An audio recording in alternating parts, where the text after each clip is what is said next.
Olá a todos, eu sou Everton de Oliveira, o professor Água do Instituto Água Sustentável, porque o mundo precisa de água. Esse é o nosso motto e também o nome desse programa, porque o mundo precisa de água. Pompa, porque o mundo precisa de água. E é verdade, precisamos de água, precisamos cada vez mais de pessoas que trabalhem com água, que transmitam a mensagem da necessidade de água e que façam as pessoas entenderem o como melhorar o nosso planeta, porque cada pessoa agindo individualmente ajuda e é isso que vai fazer o nosso um planeta melhor. E hoje eu tenho o prazer de trazer um amigo de longa data, o Eduardo Pacheco. O Eduardo é diretor técnico do portal Tratamento de Água e portal Saneamento Básico, engenheiro sanitarista com mais de 30 anos de experiência. Eu não sei se a gente fala isso com alegria ou com tristeza, pensando. Bem-vindo, Eduardo. Por favor, se apresenta para a gente aí. Everton, você continua uma simpatia, você é o cara. Muito obrigado aí por esse convite, né, participar com você. É um cara muito importante no nosso setor, te agradeço bastante. Eu sou engenheiro sanitarista, né, eu me formei em 87 e tive a honra de ter alguns professores, como Samuel Murgel Branco, que fez um dos livros mais importantes do nosso setor de hidrobiologia aplicada em engenharia sanitária, Aristides Almeida Rocha, Pedro Amin Sobrinho. Então, eu tive uma formação ímpar assim, nessa área de saneamento. E pude trabalhar em empresas muito boas também, né, do setor. E, cara, muito feliz de trabalhar nessa área, com engenheiro sanitarista, ligado ao meio ambiente, muito legal. Muito bom, muito bom. Então, conta para a gente aí. Você falou que você passou por várias empresas, é verdade, né? Você acompanhou e acompanha a evolução da tecnologia toda ligada à água, através da sua experiência pessoal. Conta um pouquinho para a gente. Você trabalhou com água subterrânea, trabalhou com tratamento de água. Conta um pouco para a gente, para saber até como é que você chegou no portal. Então, eu trabalhei bastante em empresas com projeto, eu acabei me desenvolvendo como engenheiro de processos, né, na definição de sistemas de tratamento de água e efluente. Eu passei por equipamentos Villares, a gente fazia sistemas bem grandes, não só para saneamento básico, mas também para a área industrial, né, siderurgia, papel e celulose, tudo. E eu tive uma passagem muito interessante na Degremont, que hoje é do Grupo Suez, uma empresa muito importante, mundial, né? E tive, assim como você, muito especialista em água subterrânea, tive uma época muito, muito interessante que eu trabalhei na Hidrogesp, que era uma empresa importante do setor, né? Depois ela foi vendida, os contratos que eles tinham estão com a Opersan, que é uma empresa importante também. E eu tive uma experiência muito legal com água subterrânea. A gente tinha várias sondas e fizemos trabalho no Guarani, fizemos diversos contratos alternativos, que a gente chama de abastecimento de água. Então, foi muito legal. O meu último emprego foi a Nalco, que é do grupo Ecolab, né, uma empresa que também mundial, engenharia de sistemas e tal. E hoje eu tenho a minha empresa de engenharia também, chama Sudamérica Engenharia, eu continuo fazendo projetos, e tem os dois portais, que são portais de informação, né, o tratamentodeagua.com.br, que é mais técnico, assim, e o saneamentobásico.com.br, que entra também no mérito de resíduos sólidos, né, o lixo urbano, drenagem. Mas o que é interessante, rapaz, na década de 80, a gente não tinha muita legislação ambiental, né? A gente era uma coisa ainda que estava começando, né? E o pessoal nem dava muita importância para isso. Por exemplo, áreas contaminadas, né? Naquela época, era a região metropolitana de São Paulo toda uma área contaminada, porque não só não se valorizava isso, como não se fiscalizava, né? Então, aí as exigências legais foram aparecendo, a população cada vez mais tem tomado conhecimento disso, e é bom porque ela cobra, né? A gente estava discutindo sobre a crise hídrica, né, em 2014, que a região metropolitana se viu numa situação rara, né, deixar o sistema Cantareira quase a zero, e as pessoas ficaram tensas, falaram, vamos deixar, porque não são 12 milhões só a cidade de São Paulo, a região metropolitana são 20 milhões de pessoas, a gente ia ter 20 milhões de pessoas sem água, a gente chegou muito perto disso. E aí isso tudo foi corroborando, né, para aparecerem mais tecnologias, as pessoas darem mais valor para o saneamento, né? E a gente, você que nem eu, a gente fica revoltado de ver o pessoal gastar R$1 bilhão num estádio de futebol e não fazer um tratamento de esgoto, né? Sim. Mas tem melhorado muito, viu? Agora com o novo marco regulatório e tal. Então, eu venho sentindo ao longo desses 30 e tantos anos com muito otimismo. As coisas estão melhorando, né? As pessoas estão mais preocupadas com o tema e com razão, né? Muito legal, muito legal. Você viu, e fazer uma pergunta em relação à tecnologia. Você viu tecnologia evoluir? Você acha que tem coisa nova ou é a mesma coisa de quando você começou? Sim, a gente, por exemplo, na área de membranas, né, isso tem evoluído bastante, as tecnologias de membrana. A gente já tem várias plantas instaladas no Brasil na área industrial e também em saneamento básico. A gente tem, por exemplo, uma estação aqui de tratamento de água na Sabesp que chama Sistema Alto da Boa Vista, ou ABV. Tem uma ultrafiltração, que é a maior da América Latina, provavelmente, para água potável. São 2 metros cúbicos por segundo de ultrafiltração. A gente tem um projeto Aquapolo, que é um sistema de reuso fantástico, que tem ultrafiltração e osmose reversa, aqui na ET ABC, que manda água ultra pura para o polo petroquímico de Capoava, né? Então, as tecnologias vêm aparecendo. A necessidade, por exemplo, de uma desidratação de lodo mais sofisticada, porque a gente está tendo falta de aterro, então a gente vai ter secadores térmicos. As coisas têm melhorado, sim, bastante. A gente vai ter, em breve, oxidação química avançada para o tratamento de água, porque a água está cada vez mais complexa, água bruta, né?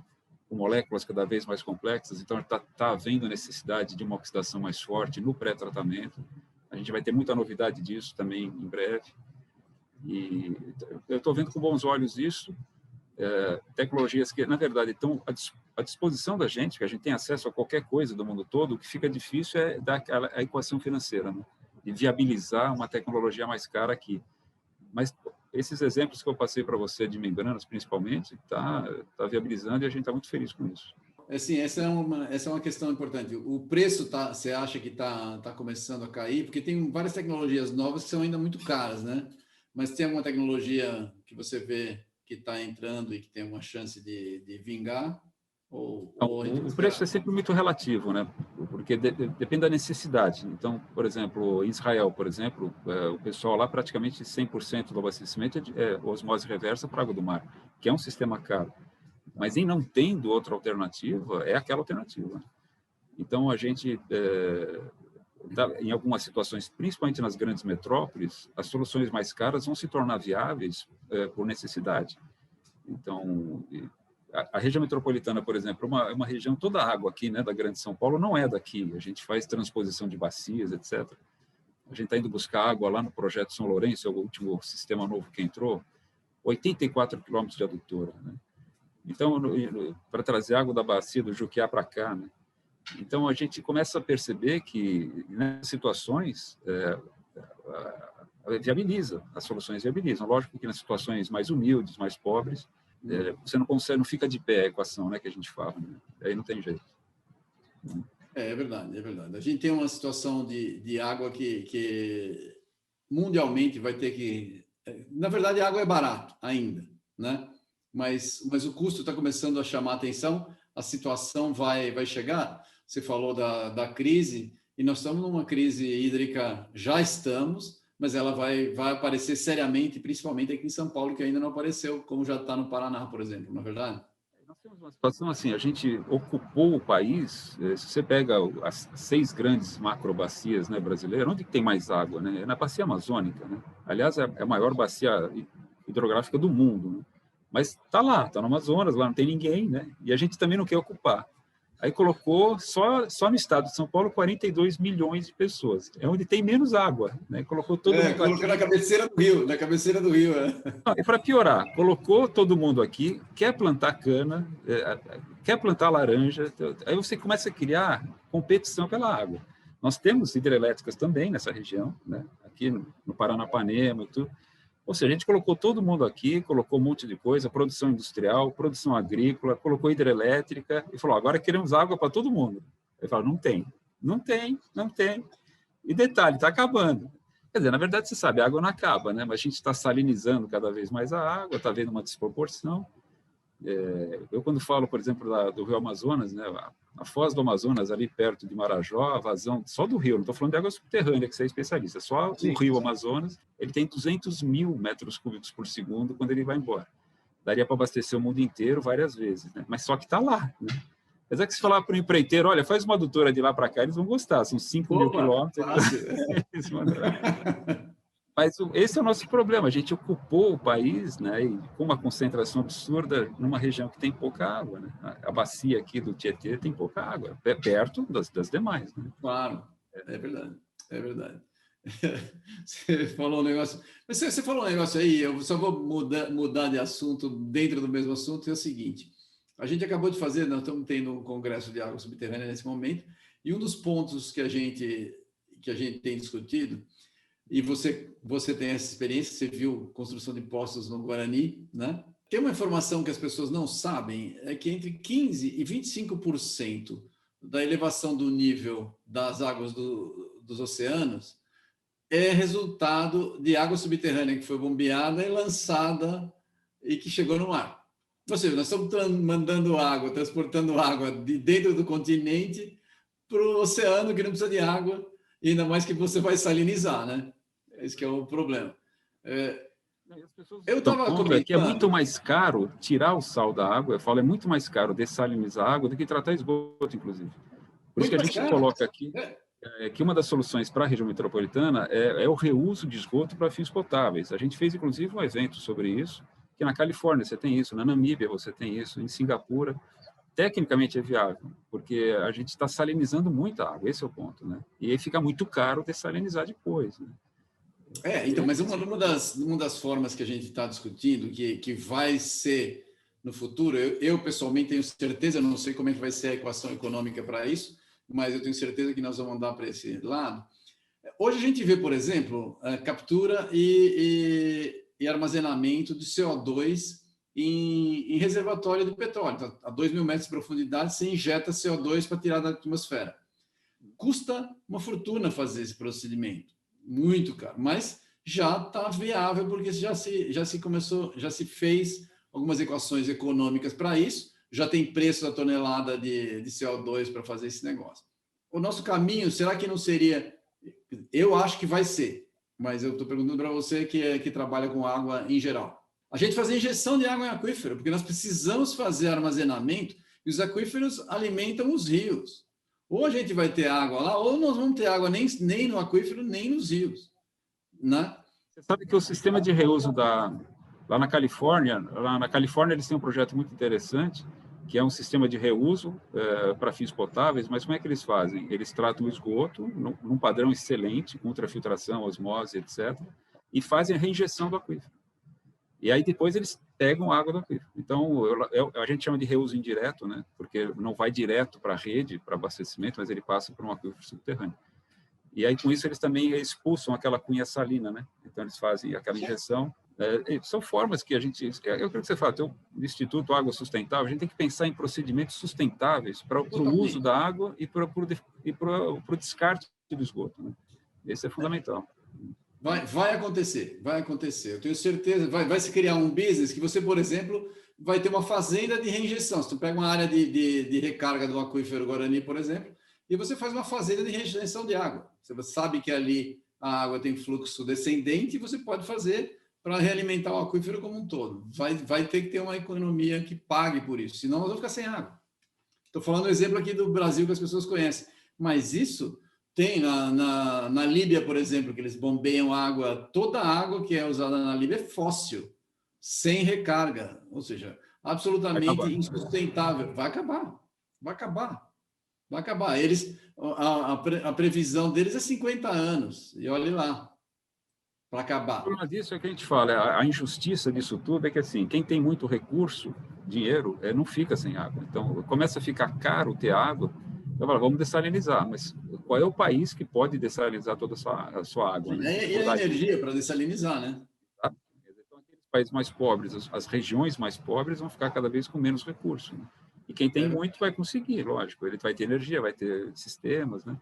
Mas aí a gente começa a ter aquele desbalanço, não sai, né, daquele desbalanço que a gente já vive um pouco hoje, né? É verdade.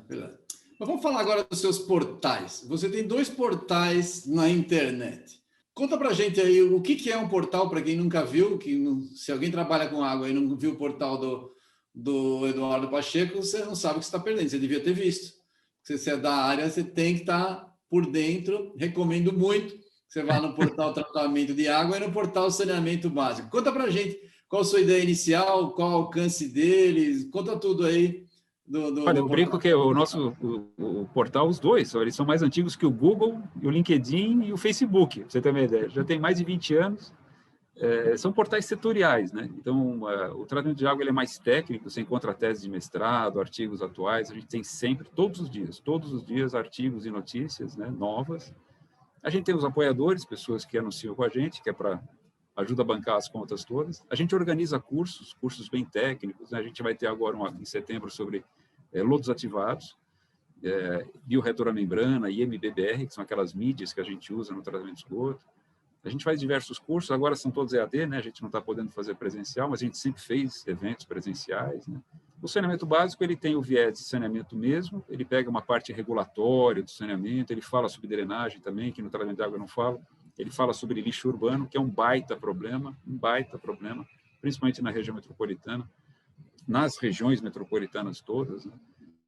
E o lixo, você sabe como é difícil colocar, você acaba comprometendo uma área, você gera chorume, você gera gases, né? E nesse site, o saneamento básico, a gente fala bastante sobre isso. E sobre saneamento básico como um todo, que tem artigos técnicos também, e a gente está muito feliz que o saneamento está cada vez mais em discussão, né? Até um evento como o da Covid, por exemplo, que as pessoas se deram conta, começaram a ter matérias, olha, encontramos o vírus da Covid no esgoto. Falei, sem dúvida, né? Não só esse, né? Tem diversos vírus, né? Todos os outros vírus que têm veiculação hídrica estão lá. Não tinha procurado ainda, né?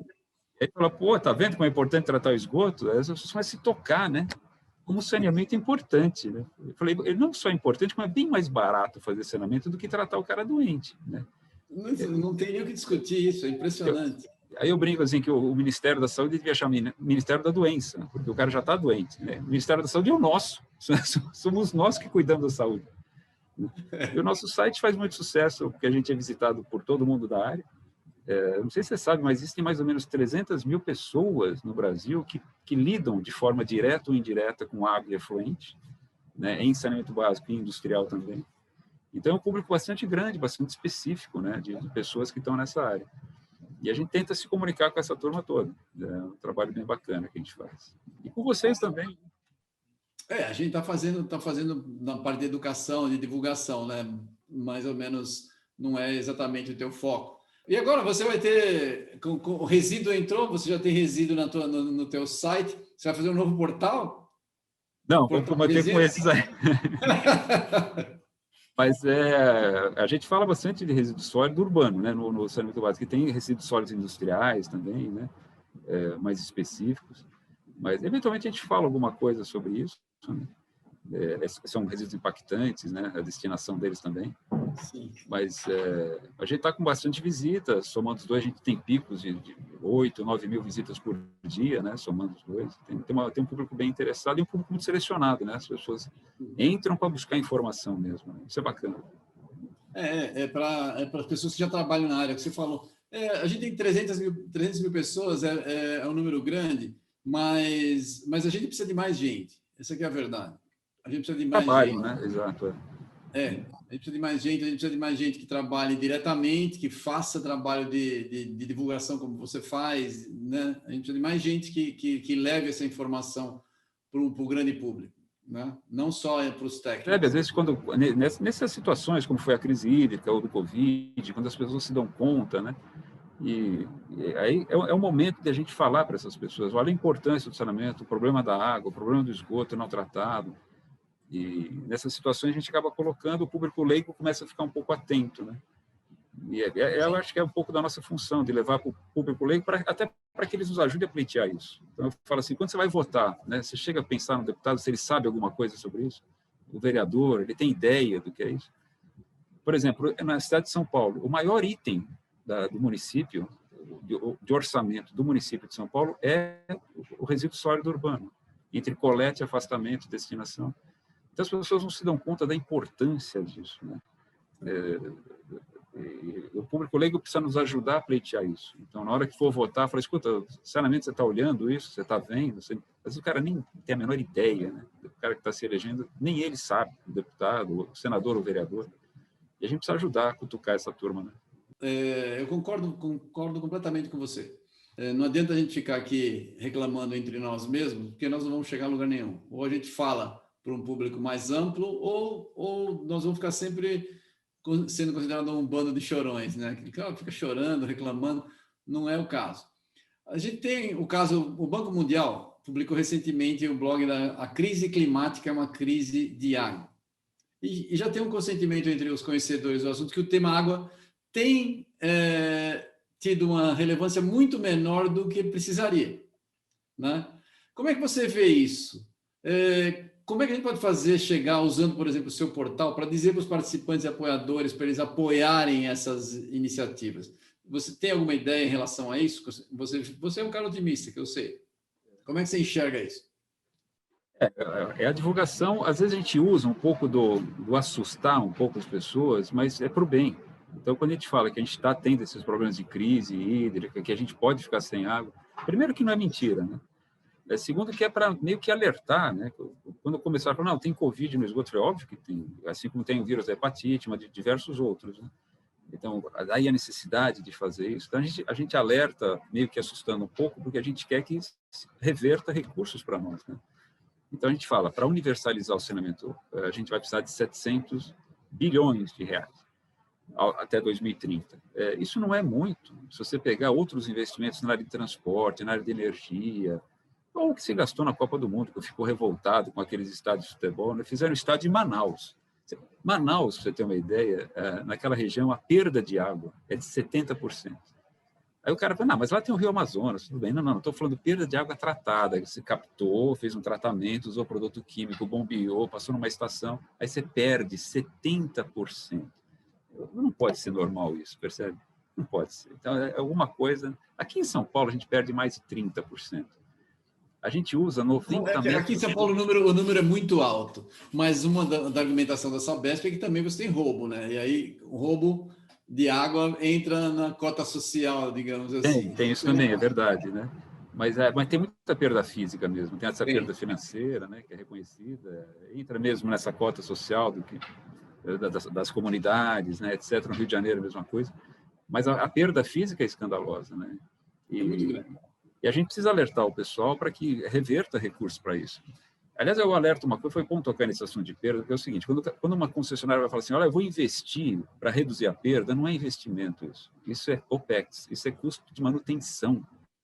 Investimento é assim, vou fazer o novo São Lourenço, é um sistema totalmente novo, né? Fizeram adutor, a estação, é novo. Isso é investimento, isso é CAPEX. Isso é CAPEX, exatamente. Arrumar perda na rede, velho, isso é manutenção, sabe? Então, o pessoal, é obrigação. Quando é manutenção, é obrigação. Então, assim, reduzir perda é uma obrigação da concessionária. E olha só, Everton, se a gente, na região metropolitana, a gente usa mais ou menos 90 metros cúbicos por segundo de água.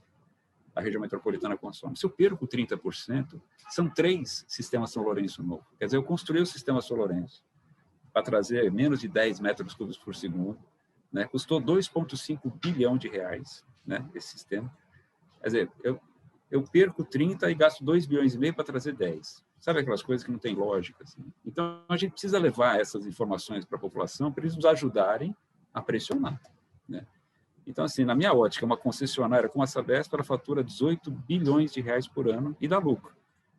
Mas como é que se dá lucro? É porque está sobrando dinheiro, né? Mas eu não fiz a manutenção. E a manutenção, né? Então, assim, essas equações, para nós que somos engenheiros, a gente quer usar a lógica, né? A nossa lógica não bate com a dos contadores, dos financeiros. Eles são muito criativos, né? Eu vou jogar mais uma pimenta nesse seu tempero aí, que é o seguinte. Eu já discuti com algumas pessoas da área das concessionárias e eu sempre apanho, né? Mas eu vou jogar mais uma lógica aí para você. Ora, se vaza água tratada, o impacto ambiental é nenhum, porque é um ganho está indo para um aquífero, essa água pode ser bombeada em algum poço, tanto que na cidade de São Paulo tem um monte de poços, muita gente usa a água da Sabesp, que foi terminar lá no poço dele diretamente. Cara, que é verdade. O cara médio lá tem cloro na água subterrânea. Não, isso é verdade, eu não tô contando... Mas sabe que o lado cruel disso é que acaba indo para o lençol freático, você sabe que é um aquífero livre, que a gente acaba não aproveitando. A maior parte da perda acaba indo para lençol e depois acaba chegando de volta para o... Que não vai para o poço, é verdade. Mas para o poço raso em lugares mais pobres, vai sim. Acaba né? chegando. O pessoal usa. Né? Aí eu falo assim, beleza. Aí você pega dinheiro, por exemplo, do FEIDRO, e você usa para projetos da empresa privada para controlar as perdas, que é uma manutenção que era uma obrigação dela. Falar, beleza.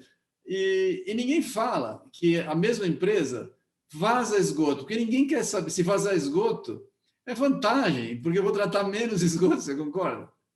E o esgoto gera problema ambiental, porque você tem os vírus, bactérias, nitrato e a infinidade de problemas que está contaminando a água. Né? Higiênicos todos. Né? Exato. Então, você tem... a gente deixa vazar água, porque se a empresa está perdendo dinheiro, o problema é dela. Né? Mas esgoto não deveria.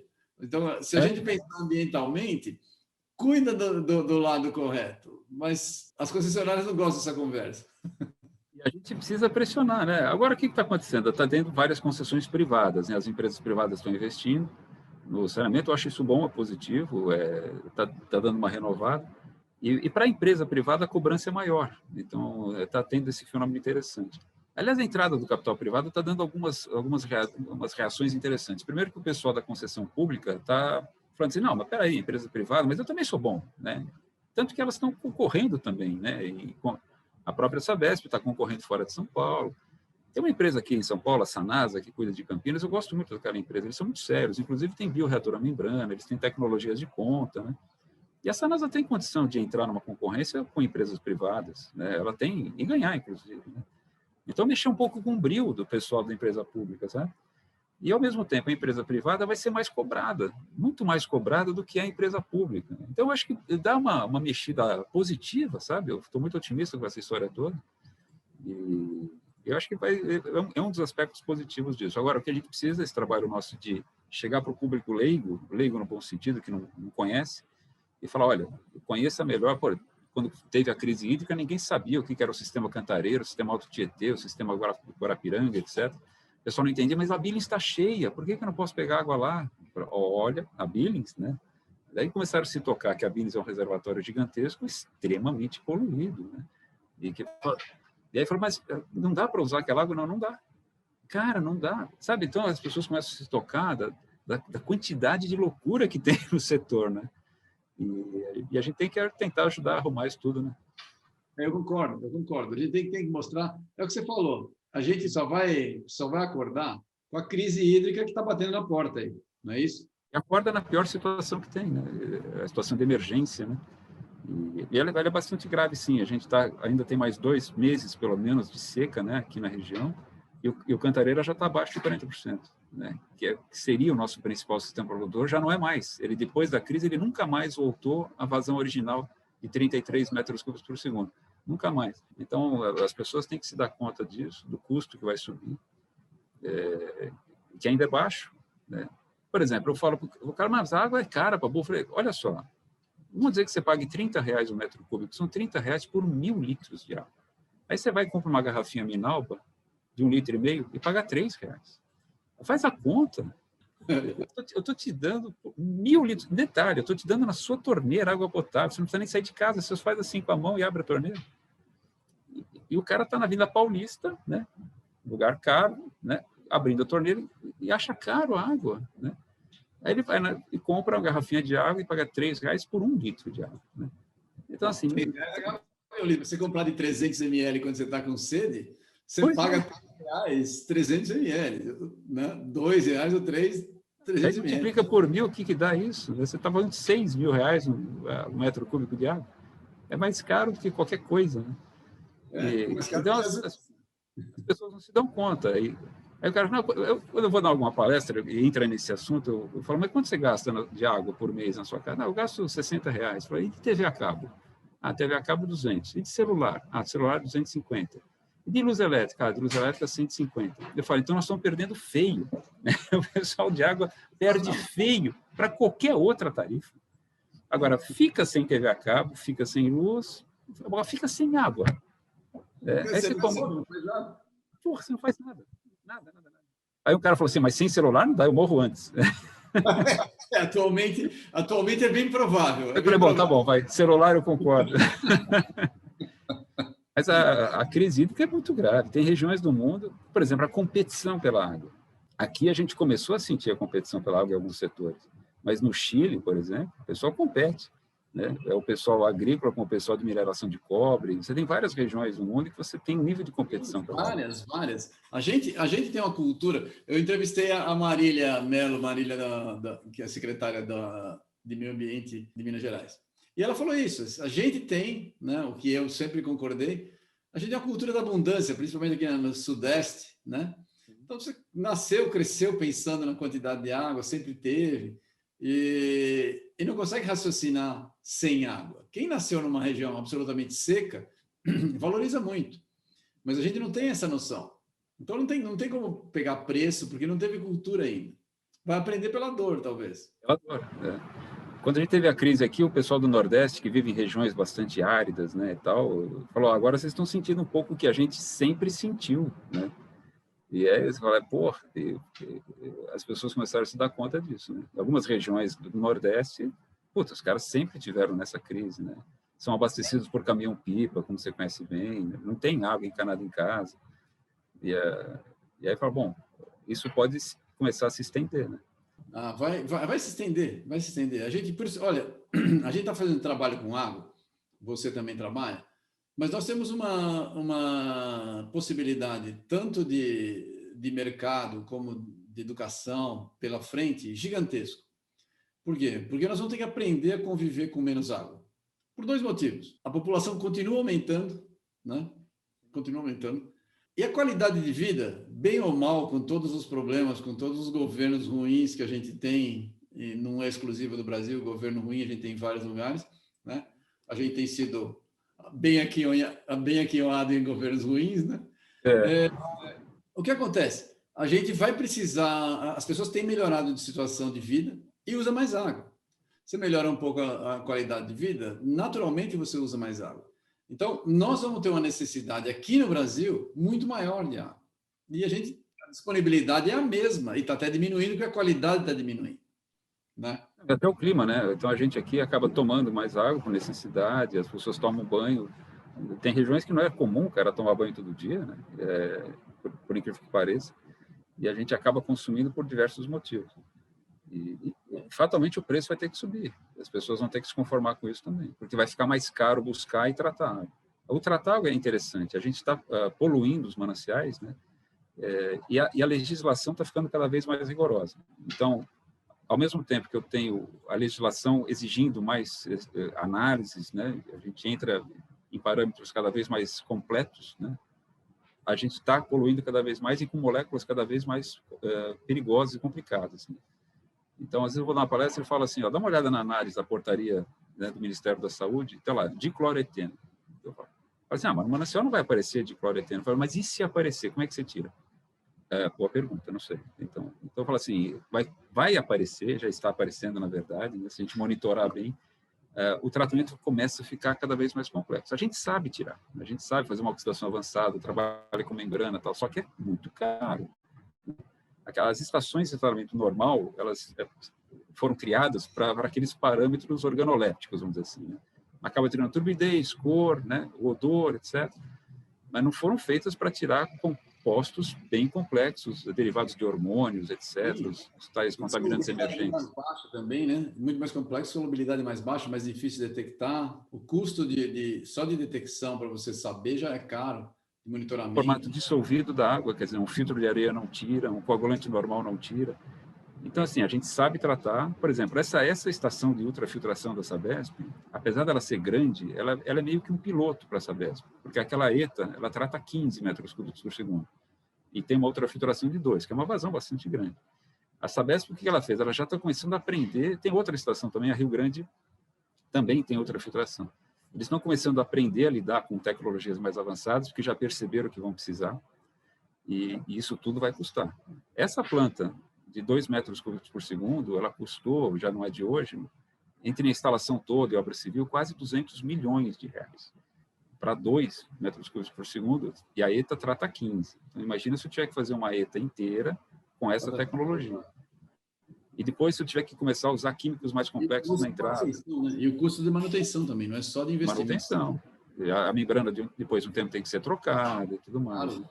Bom, a gente tem, no nosso trabalho aqui, a gente tem um vídeo do professor Água, que ele explica para o grande público que a água do nosso planeta é a mesma desde o início.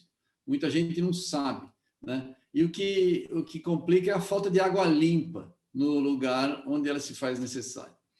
Bom, isso mostra que a gente precisa e vai precisar cada vez mais de tratamento de água, é o que a gente está falando aqui, né? Nós temos essa necessidade.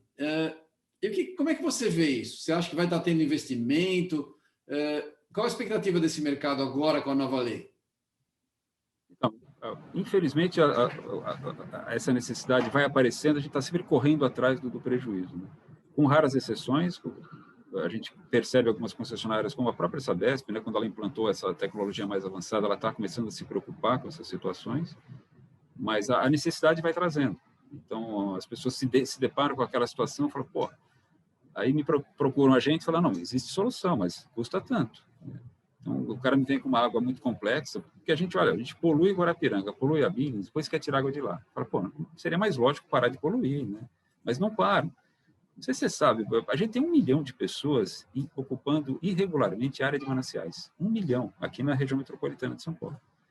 E essas pessoas estão ocupando a área de mananciais, estão defecando regularmente, né? E está indo para os mananciais produtores, né? E estão levando moléculas complexas, não só os patogênicos, né? Moléculas complexas de coisas que a gente ingere, né? Os fármacos, alimentos complexos e tal. Hormônio. Hormônio. A produção de hormônio continua. Urina, então vai amônia. E aí a gente depois quer usar essa água. E mesmo assim, a gente trata, por exemplo, São Paulo, a gente não trata todo o esgoto de São Paulo. Então, a gente ainda joga na bacia do Tietê bastante esgoto bruto, que depois entra para dentro do estado e acaba chegando em mananciais produtores do interior do estado. Lógico que tem uma pluma, né, de poluição que ela vai melhorando, mas a gente está levando moléculas complexas para lá também. Sim, claro. Então, o que está acontecendo? A gente tem acesso à tecnologia, a gente sabe tratar qualquer tipo de água para qualquer fim. A gente pode pegar um esgoto horrível e fazer água de injetáveis, padrão water for injection, mas tudo isso custa, né? E as pessoas têm que se dar conta disso. Custa e não custa pouco. Custa o CAPEX, custa o investimento e depois custa a operação e manutenção. Está começando a migrar a atenção e investimento para isso. Quer dizer, cada vez que o pessoal tem um aperto, a gente vai ouvir falar muito em dessalinização de água no Brasil, bastante. Está tendo agora a inauguração na ArcelorMittal, em Vitória, próximo de Vitória, a maior planta do Brasil para dessalinização de água do mar. São 500 metros cúbicos por hora de permeado. Então, isso para uso industrial. Então, a gente já está começando a perceber que estão buscando alternativas de abastecimento. Mas é caro. O sistema de dessal é caro, né? A gente usa só em último caso, né? Gasta muita energia, ele é bem caro.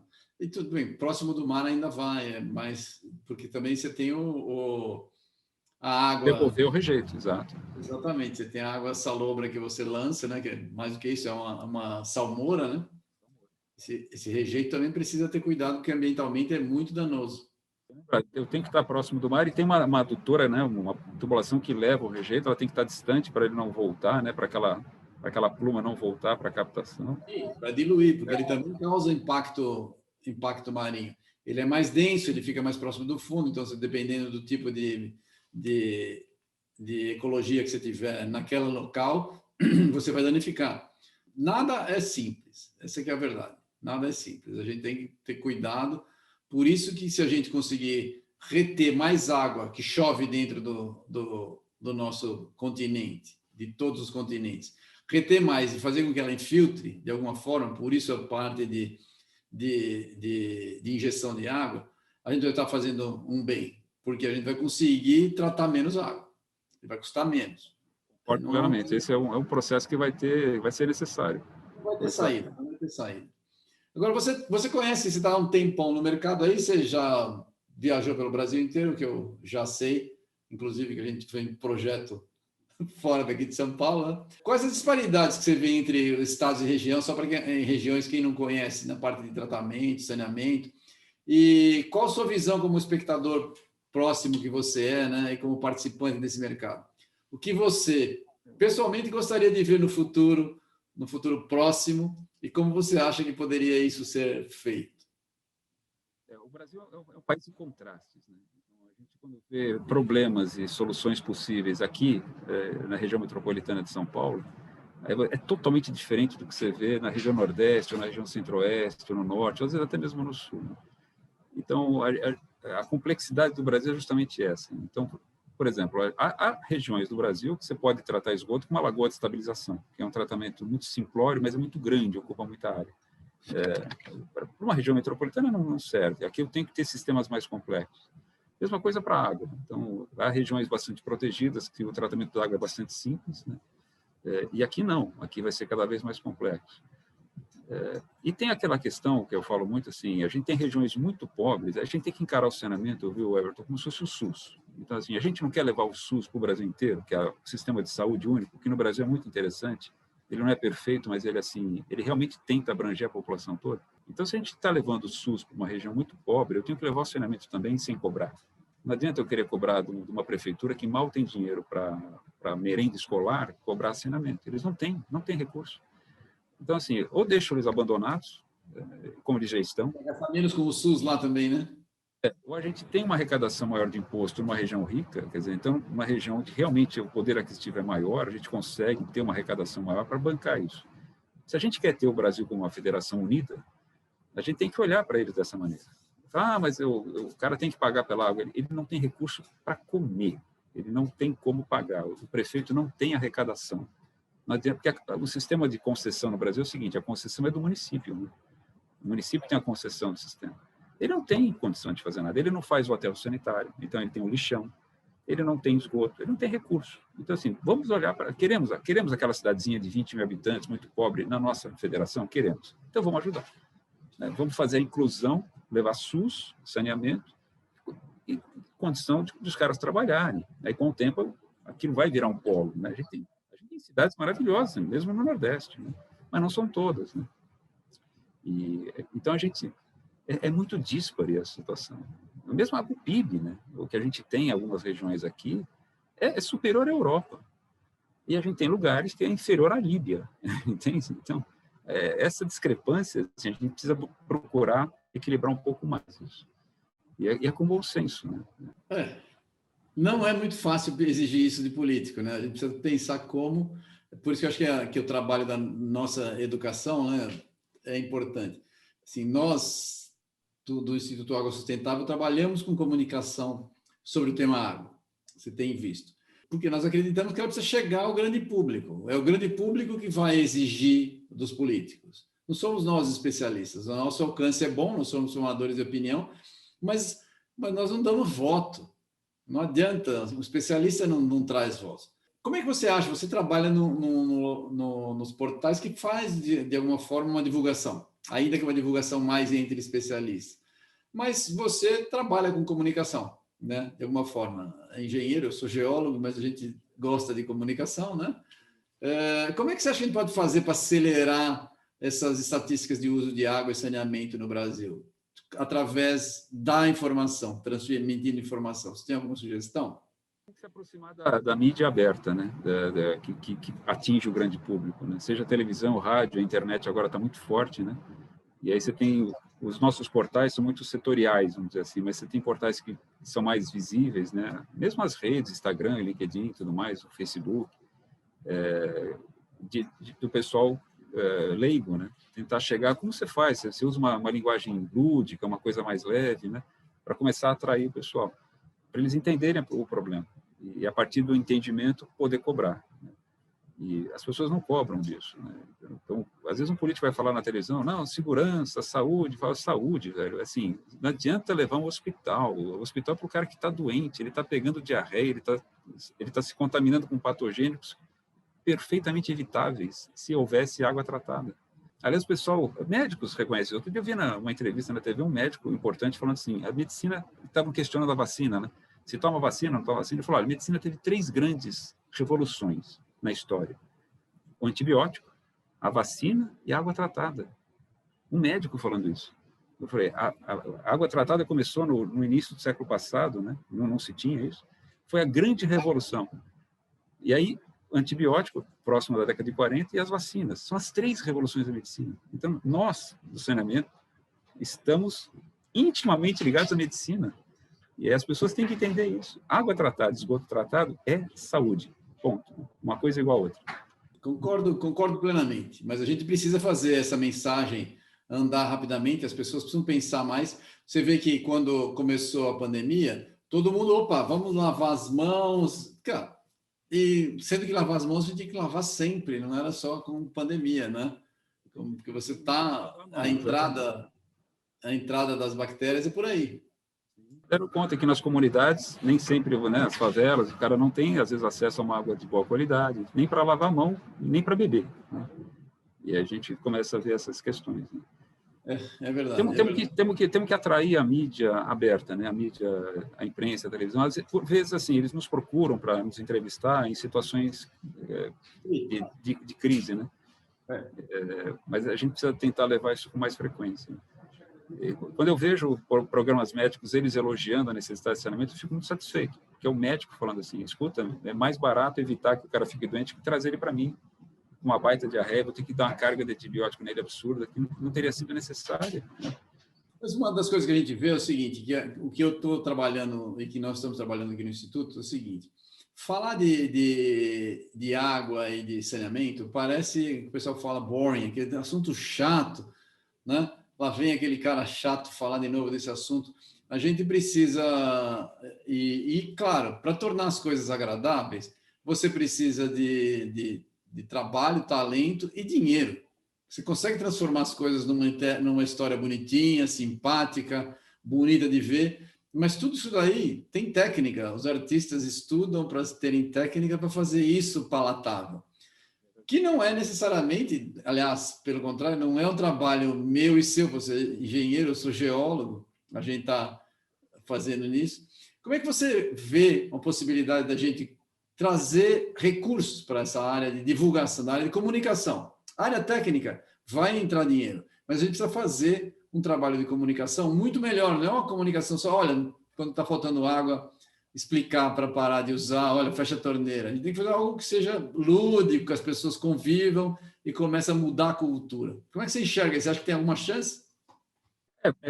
Falta recurso, porque gente para fazer isso tem. Eu já tive alguns contatos com pessoas criativas que trabalham com isso, e como você, né? Mesmo o seu site, Professor Água, é muito bonitinho, está bem adaptado, né, para isso. Tem muita gente boa para fazer isso, muito criativa, né, que pega o que a gente faz e coloca. Mas, enfim, eles trabalham com isso, precisa ter recurso também, precisa ter patrocinadores, gente que ajude a gente, apoiadores, né? Não a gente vai patrocinador, apoiadores, para bancar isso. E a gente nem quer ganhar dinheiro com isso, né? Nem você nem eu, a gente quer cobrir o custo. Exatamente. Tanto o Instituto é sem fins lucrativos, não tem essa. Mas a ideia é essa, a gente precisa de mais gente. Especializados, né? Precisa de dinheiro. Sim. Né? E são profissionais que eles têm habilidades tremendas, né, com programas e fazem coisas lindas, artísticas mesmo, né? E para quebrar um pouco a aridez do nosso assunto, né? Então somos técnicos, vou mostrar um projeto em AutoCAD, não. Então ele quebra um pouco essa aridez, né? Esse peso, né? E nós temos em música, em arte no Brasil, nós temos uma abundância tremenda, tremenda. A gente só precisa trazer para o tema o recurso e aí chamar a atenção desses artistas. Eu acho que tenho certeza que nós vamos alcançar um resultado bom. É o meu trabalho. Se você puder ajudar, seria bem-vindo. Você é um prazer. Vamos fazer isso sim. Precisamos trazer mais apoiadores, né, para isso. Vamos fazer uma campanha. Com muito prazer. Vou fazer uma pergunta aqui, porque o nosso tempo está chegando no final. Você trabalhou com água a vida inteira. A pergunta é, você recomendaria, olhando para trás, você recomendaria para o Eduardo lá atrás estudar água? Você recomendaria para os seus filhos hoje? Já recomendou? Conta aí. Olha, recomendo, cara. É uma coisa que eu falo para todo mundo, o pessoal que trabalha comigo, já treinei muita gente jovem, né? Eu falo, você tem que fazer o que gosta, né? Então, fazendo o que gosta não é trabalho, é diversão, né? E quando você começa a mexer com essa área do meio ambiente, ela é muito interessante, né? É um trabalho bacana que a gente faz, essa correlação de água efluente, meio ambiente, a proteção, entre o assunto geologia, entre o assunto geografia, entre o assunto social, né? Então, é uma coisa bacana. Engenharia. química, física, biologia. Então, é uma coisa muito bacana, é muito gostoso de fazer. Sem desmerecer a área financeira, eu fico imaginando o cara, olha, Pacheco, você vai trabalhar como contador, eu vou te dar 40 mil reais por mês. Contador? Meu Deus do céu, obrigado. Eu quero fazer o que eu faço. Né? E gosto de sair. Contadores que trabalham bem com água pode ajudar a gente. Sem desmerecer os contadores, inclusive o meu, que eu adoro o meu contador, mas deixa ele lá fazendo conta. E eu gosto de ir para as obras, cara, eu gosto de ver as plantas, eu gosto de sair, né, acompanhar. É muito legal. E a tendência é ficar cada vez mais interessante, tecnologias mais sofisticadas, né? E a solução integrada, a gente integrar consumo de energia com geração de resíduo e tudo mais, né?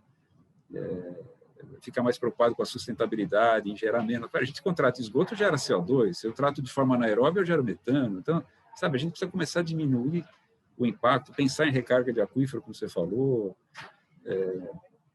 É bem bacana. Tem muito para ser feito, muito para ser estudado. Eu falo mais do que isso. Você fala que tem que fazer o que gosta.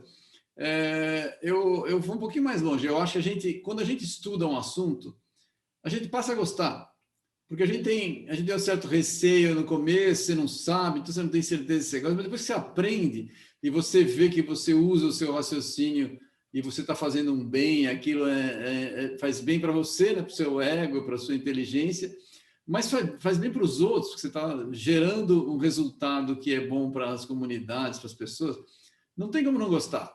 Não tem como não gostar, né? Eu concordo. É bem legal, sim. É muito legal, muito legal. Olha para nós, vê que a gente gosta do que faz, né? Exatamente. Ainda bem, né? Ainda bem. Quando alguém fala assim para mim, exatamente, pô, você vai se aposentar? Bom, olha, eu não tenho nenhuma intenção. Vou diminuir eventualmente, mas trabalhar provavelmente nunca. Né? Mas que me deem saúde para ficar até... Olha, eu tenho um consultor que trabalha aqui com a gente faz bastante trabalho de consultoria de mercado e tudo mais. Ele já foi diretor da Veolia, chama Clóvis Betti. Ele tem 78 anos. Tá? E trabalha bem, memória. Nossa, eu falo, se ele parar é pior. Então, continua aí trabalhando com a gente. Porque, mas ele faz o que gosta, isso é uma grande coisa. Então, faz o que gosta, faz bem. Parar por quê, cara? Não, é isso aí. Vamos em frente. Eu também gosto. Beleza, vamos lá. Só para encerrar, se você puder fazer suas considerações finais aí para o nosso público, por favor. Olha, muito legal esse trabalho que você faz, você continua uma simpatia, você é um cara muito inteligente, professor, é muito bom estar com você. Você divulgando essa necessidade, né, da gente ficar atento para as questões ambientais, da água, a crise hídrica mundial que está chegando cada vez mais com mais intensidade, né? E, enfim, é um prazer estar com você sempre. Espero em breve aí tudo isso arrefecer para a gente poder almoçar junto novamente. Cara, eu também, espero muito. Ótimo, obrigado. Nós tivemos aqui conosco a agradável presença do Eduardo Pacheco, alguém que trabalha com água, faz um bem para a comunidade aí, distribui informação, conecta pessoas, tem um trabalho muito legal. Obrigado, Eduardo, foi um prazer contar com você. Se vocês que estão assistindo aí, acessem, a gente vai deixar o contato aí do site, do portal dele, o portal Tratamento de Água e o portal Saneamento Básico. Muito legal, você trabalha na área, deixe lá o contato, acompanhe as notícias dele, que é muito legal. E não deixe de acompanhar o nosso trabalho também no Instituto Água Sustentável. E por que não? Como nós somos uma entidade sem fins lucrativos e depende de doação, considere fazer uma doação para o nosso instituto. Um grande abraço a todos, muito obrigado. Tchau, tudo bom? Um abraço.